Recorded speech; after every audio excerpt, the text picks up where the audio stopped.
অসম নৰ্থ-ইষ্টৰ দৰ্শকসকলক এই মুহূৰ্তত দিবলৈ লৈছে এক বিশেষ খবৰ। বিলাসীপাৰা আৱৰ্ত ভৱনত উপস্থিত মন্ত্ৰী সঞ্জয় কিষাণ।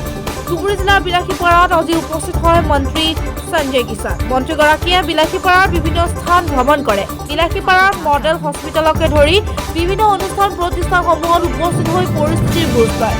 প্ৰতিটো বিভাগৰ কাম কাজৰ বুজ লয় মন্ত্ৰীগৰাকীয়ে। বগৰীবাৰীৰ পৰা হাছন আলী উত্তৰৰ report, time 100 Assam north east.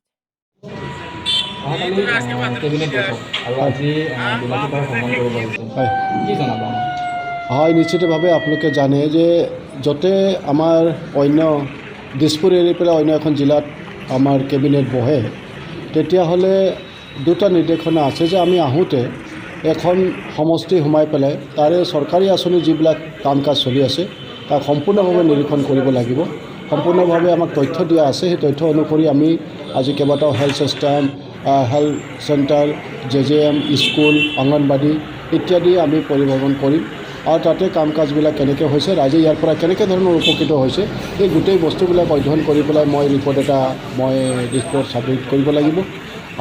তাৰ লগতে অহাকালি কেবিনেট আছে। কেবিনেট হোৱাৰ পাছত আকৌ মই অন্য এখন সমষ্টিলৈ মই যাব লাগিব।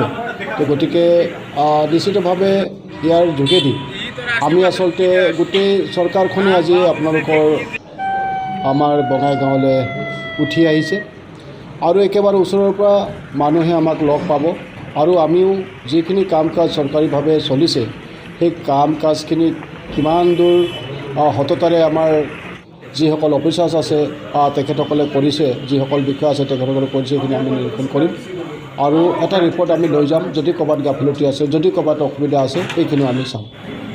প্ৰথমবাৰলৈ বিলাসীপাৰা ভ্ৰমণ কৰিছোঁ, কেনে হ'ল?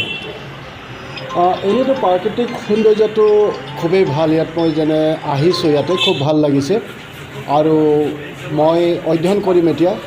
মই আশা কৰিছোঁ যে বৰ্তমান চৰকাৰখনে আপোনালোকে জানে যে অসমত বসবাস কৰা প্ৰত্যেকটো জাতি জনগোষ্ঠীৰ প্ৰত্যেকটো ধৰ্মাৱলম্বী লোকক লগত লৈ পেলাই অসমখনক একচুৱেলি এটা শক্তিশালী ৰাজ্য হিচাপে প্ৰতিষ্ঠা কৰিবৰ কাৰণে চেষ্টা কৰি আছে আৰু যাৰ কাৰণে আমিও যিসকল মন্ত্ৰী আছোঁ দিনে ৰাতি আমি কাম কৰিছোঁ আৰু সেই একেদৰে আমাৰ এই বিলাসীপাৰাৰ যিমানবিলাক সমস্যা আছে এইবিলাকো খৰতকীয়াকৈ যাতে সমাধান হওক, ইয়াৰ মানুহৰ চৰকাৰখনক সহযোগিতা কৰি পেলাই এই গাঁওখনৰ ডেভেলপমেণ্টৰ কাৰণে, চহৰখনৰ ডেভেলপমেণ্টৰ কাৰণে আৰু অন্যান্য যিবিলাক আমাৰ বিভিন্ন কাৰ্যালয় আছে, কাৰ্যালয়ৰ জৰিয়তে যিবিলাক আমি ৰাইজক সেৱা কৰিব লাগে সেইখিনি যাতে নিখুঁতভাৱে হয় তাৰ কাৰণে ৰাইজৰ আমি সহযোগিতা বিচাৰিছোঁ, যাতে বিলাসীপাৰাও অসম যেতিয়া আগবাঢ়িব লাগিব বিলাসীপাৰাও সমানে আগবাঢ়িব লাগিব।